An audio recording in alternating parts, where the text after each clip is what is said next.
শরীয়তপুরে পদ্মা সেতু প্রকল্প এলাকায় আবারও নদী ভাঙন দেখা দিয়েছে। ৭০ মিটার কনস্ট্রাকশন ইয়ার্ড রক্ষা বাঁধ ধসে যাওয়ায় আতঙ্কিত এলাকাবাসী। জিওব্যাগ ডাম্পিং এর কাজ চলমান রেখেছে পানি উন্নয়ন বোর্ড। শরীয়তপুর থেকে বিস্তারিত জানাচ্ছেন সহকর্মী সাইফুল ইসলাম আকাশ। প্রতিনিয়ত ভাঙন রোধে স্থায়ী কোনো পদক্ষেপের কথা জানিয়েছে কর্তৃপক্ষ, এ বিষয়ে আমাদের জানাবেন।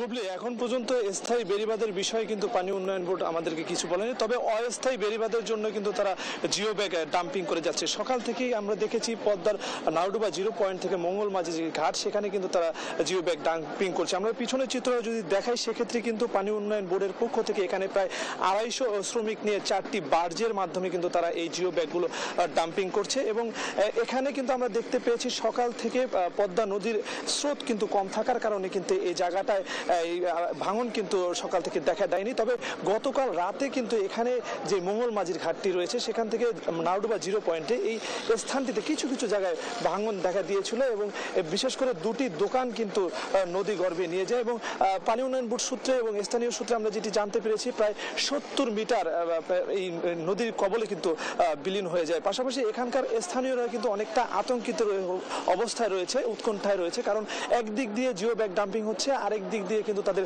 ভাঙনের সম্মুখীন হতে হচ্ছে। এ কারণে কিন্তু তারা এই জায়গাটিতে মানুষের যে দুঃখ সেটি কিন্তু তারা প্রকাশ করছে। পাশাপাশি আমরা দেখেছি তাদের এই দুঃখ দুর্দশার চিত্র দেখতে কিন্তু দূর দূরান্ত থেকে এখানে তাদের সহযোগিতার হাত বাড়াতে বিভিন্ন রাজনৈতিক দলের নেতারা এবং পাশাপাশি সামাজিক যে সংগঠনগুলো রয়েছে তারা কিন্তু তাদের পাশে এসে দাঁড়াচ্ছেন এবং তাদের আর্থিক সহযোগিতার পাশাপাশি যে শুকনো খাবার এবং বসবাসের স্থানের জন্য কিন্তু তারা বিশেষভাবে নজরদারিতে রাখছে। এবং আমরা এখানে যিনি কিনা পানি উন্নয়ন বোর্ডের উপপ্রকৌশলী রয়েছেন, তার সাথে কথা বলেছি। তিনি আমাদেরকে যেটি জানিয়েছে, আজকে যদি আবহাওয়া অনুকূলে থাকে তাহলে কিন্তু তারা এখানে প্রায় 5000 জিওব্যাগ ডাম্পিং করতে পারবে বলে আমাদেরকে জানিয়েছে। পাশাপাশি আমরা দেখেছি কিন্তু এই পদ্মা নদীর স্রোত কিন্তু এখন অনেকটাই কম রয়েছে এবং আশঙ্কা করা যাচ্ছে আজকে হয়তো বা ভাঙন কিছুটা কম হতে পারে বলে আমাদেরকে জানিয়েছে পানি উন্নয়ন বোর্ড। পাশাপাশি আমরা দেখেছি যে শরীয়তপুরের যিনি কিনা জাজিরার উপজেলা নির্বাহী কর্মকর্তা রয়েছেন কাবেরী রায়, তার সাথে কথা বলেছি। ইতিমধ্যেই তারা কিন্তু